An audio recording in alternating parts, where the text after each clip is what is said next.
ಈ ಲೈಫಿನಲ್ಲಿ 24 ಅವರ್ಸ್ ಅಂದ್ರೆ 24 ಗಂಟೆನಲ್ಲಿ ನೀವು ಎಷ್ಟು ವಿಧಾನ ಚೇಂಜ್ ಆಗ್ತೀರಾ? ನಿಮ್ಮ ಮನಸ್ಸುಗಳನ್ನು ಎಷ್ಟು ಚೇಂಜ್ ಆಗುತ್ತೆ?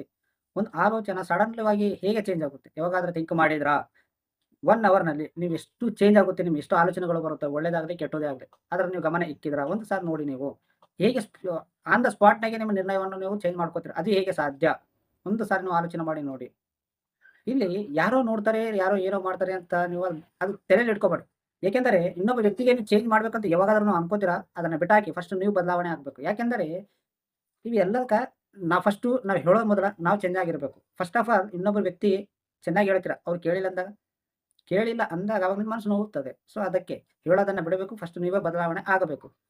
ಇಲ್ಲಿ ಬೇರೆಯವರು ಹೇಳಿದ ಮಾತೇ ಬೇರೆ ಇರುತ್ತೆ, ನೀನು ಮಾಡೋದೇ ಬೇರೆ ಇರುತ್ತೆ. ನಿನ್ನ ನೋಡಿ 10 ಜನ ಮಾಡ್ಬೇಕು. ಅದು ಯಾವುದೇ ವಿಷಯ ಆಗಲಿ. ನೀನು ಇನ್ನೊಬ್ಬರಿಗೆ ಇಂಪ್ರೆಸ್ ಮಾಡಕ್ಕೆ ಹೋಗ್ಬೇಡ. ಇದು ಯಾರೇ ಆಗ್ಲಿ. ನೀನು ಯಾವ ತರ ಇರ್ಬೇಕಂದ್ರೆ ನಿನ್ನ ಕ್ಯಾರೆಕ್ಟರ್‌ನ ಇನ್ನೂ 4 ಜನ ಇದೇ ತರ ಡೆವಲಪ್ ಮಾಡ್ಕೋಬೇಕಂತ ಹೇಳ್ಬೇಕು.